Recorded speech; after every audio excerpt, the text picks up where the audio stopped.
the very common verse. Humayo ka sa lahat ng bansa.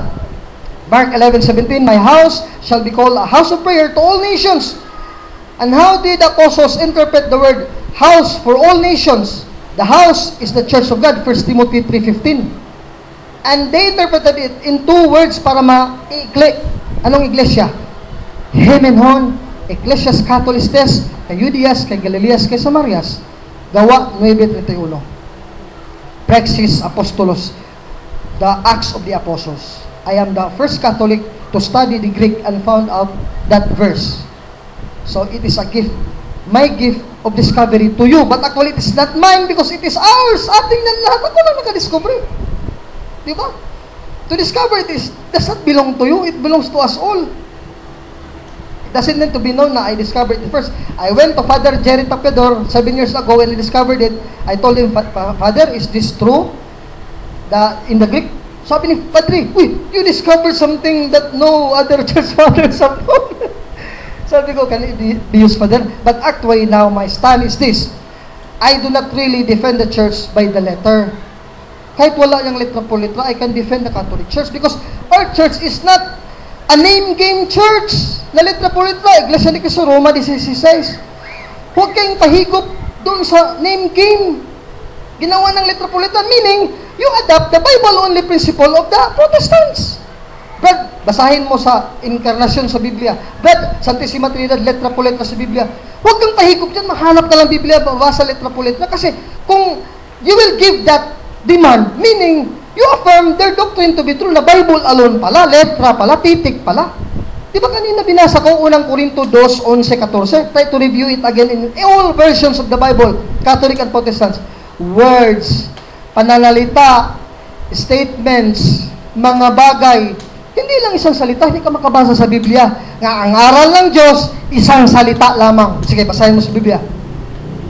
I know you have read the Bible. Have you, napansin nyo ba, nagsabi ng isang apostol na ang dogma ng simbahang Katoliko, ng simbahang tinatag ni Kristo, isang salita lamang. Isang salita lamang. Sige, basahin mo kung meron, sasama ko sa iyo. Wala. So, ibig sabihin, purgatory is only one word. But the meaning, maraming pananalita. Yan, pananalita, hindi ng tao, ng Espiritu Santo. Unang Korinto 2:11 hanggang 14. Wala, tapos na. Let's go to the open forum. If you have questions, you can ask now.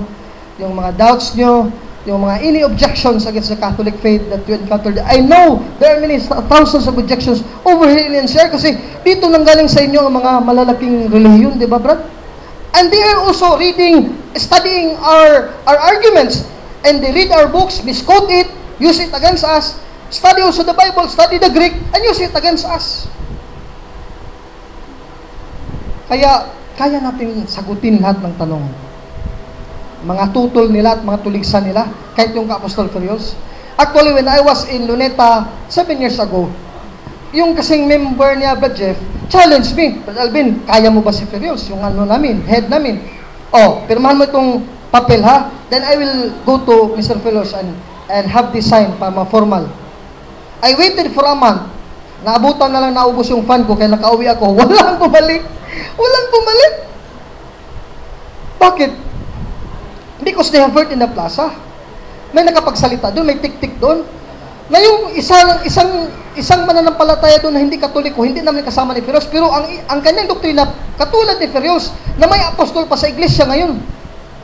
In the present church, there is still apostles, tulad ng 12 apostles. Nadibati ko naman na false apostles pala. Kaya 12 lang apostoles.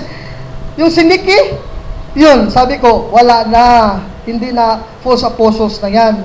Sumobra, after Paul is already false apostles. 2 Corinthians 11:13-15. According to St. John, 1 John 2:18-19, Antichrist, false prophets, and Revelations o Apocalypse 2:2, false apostles na rin. Hindi tunay na apostol after ni John. O sino yung after ni John? Sila Ferios. May isa pa yung tabingi, yung magsalita, parang ngungo. Apostol din daw siya. Tapos mga miracle hour, pagpaiyak-iyak pa. Ha? Hour of truth din ang ano niya. Sabi ko, ano naman magkas? Ang dami nilang nalinlang dahil may apostol nga. Tapos babasa ng talatang may apostol. O sino lang ang iglesia na may nangangisiwang buhay na apostol? Di ba kami lang? Ang Katoliko, meron ba? Wala, obispo lang sa kanila. Pero tanungin mo naman, sige, obispo sa amin, sa inyo wala. Tanong, Tito 1:5 hanggang 7. May mga pangulo, sabi ni Pablo, itinuro para sa bawat lungsod, bawat lugar. Ang mga pangulong ito ng iglesia na tinatag ni Kristo, hindi sumulat ng Biblia. Lahat ng sumulat ng mga letters in the Bible, we all claim Protestant Catholics to be our leaders. Si Pedro, kasama rin namin yan, apostol namin. Pentecostal, they also claim Peter is also our brethren in the faith. Magkaisa rin kami sa pananampalataya. Pero ang tanong, yung mga pangulo na itinuro sa iglesia na hindi sumulat ng Biblia from 33 AD to 1936 kay Mr. Surano to 1914 kay Felix Manalo, sino yun mga pangulo sa iglesia na itinuro ng Biblia sa bawat lungsod na hindi sumulat ng Biblia? Wala silang mapakita kahit isa man lang. Sa atin, sino yun? Ang daming hindi sumulat. Di ba si Padre, si Bishop, hindi naman yan sumulat lahat mga lugar nangyari sa atin. Gusto sana, ditong record sa Pilipinas. O galing pa sa Espanya hanggang pumunta sa Roma at sa Jerusalem. Walang patid dahil Jeremias 23, magpapadala ako ng mga pastol at hindi sila kailanman kukulangin. Jeremias 23:4, at ako'y maglalagay ng mga pastor sa kanila, nakakandili sa kanila, at hindi na sila matatakot, manglupaypay pa, o kukulangin ng sinuman sa kanila. Sabi ng Panginoon, nagkulang ba ng obispo ng Iglesia Katolika sa even 1 century from 33 AD up to 2012? Hindi. Dahil sa salita ng Diyos. Et porta inferenam prevalebant adversus iam, Matthew 16:19.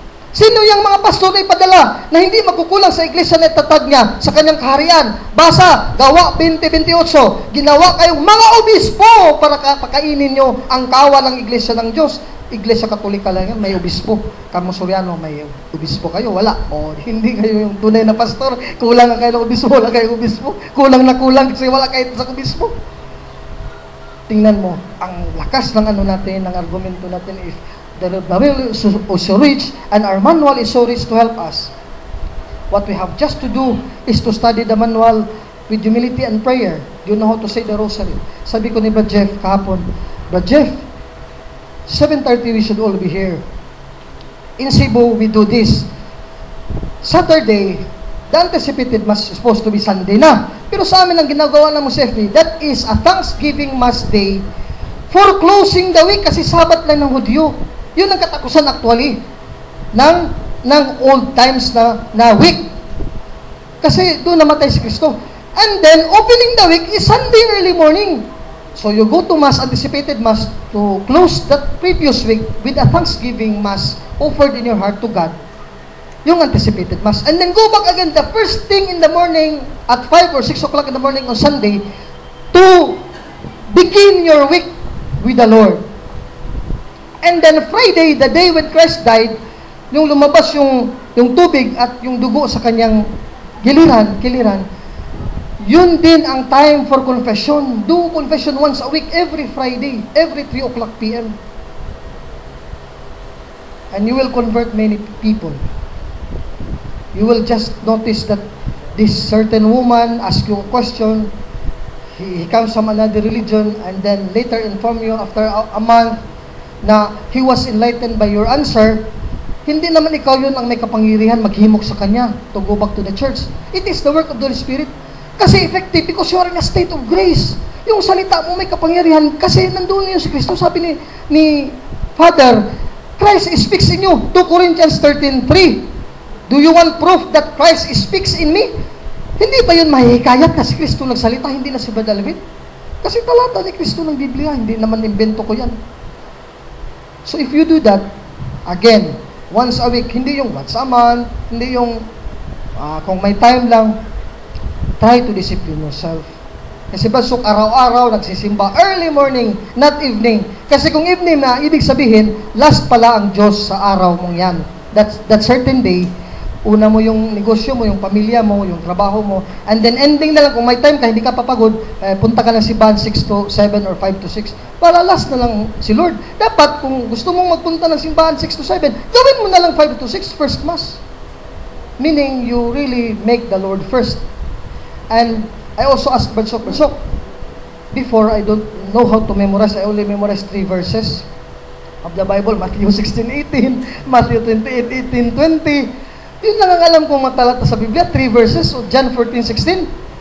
Kaya nagtanong ko, Bansok, anong sikreto mo para madali ka sa magsaulo ng Bible verses as fast as you can, as many verses as you can? Sabi ni Bansok, read a Catholic Bible with a blessing, may help sa imprimatur, a good translation. Then read it cover to cover. Kahit na unahin mong Gospels, basta maubos mo lahat. Huwag pagpunta mo ng Numbers, parang antukin ka na, you get bored, landag ka agad dun sa Ezra. Huwag! Hindi mo alam saan yung parte na hindi mo nabasa. Kaya kahit matagal ka na nag-aaral, bakit hindi pumapasok yung talata sa utak ko? Kasi may mga verses na hindi mo nga nabasa. Kaya nga, basahin mo muna lahat. If you are a king like Jesus, if you see your soldier, na yung mandato mo, yung command mo, in a book that you gave him, all night and day, nagsusunog siya ng kilay para malaman ano yun. Binasa yun lahat. Kahit hindi niya naintindihan, binasa niya lahat. Hindi ka ba maawa?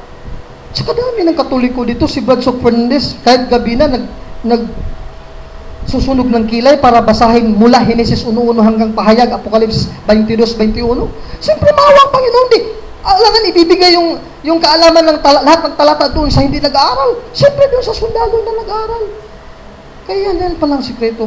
At kayong mga babae, you read novels, cover to cover, in a single night. Ako, dati, yung Thomas Hardy, Far from the Maddening Crowd, basa ako nung college ako. Isang gabi, pag kinabukasan, ubos ko. Ang saya-saya ko, ganda ni Thomas Hardy, gumawa ng istorya. Nag-ambisyon pa ko maging novelist noong panahon yun.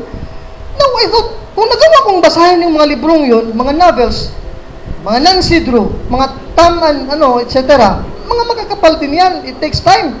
How much more the Bible? Huwag naman isang araw, baka mabaliw ka. Masahin mo natin.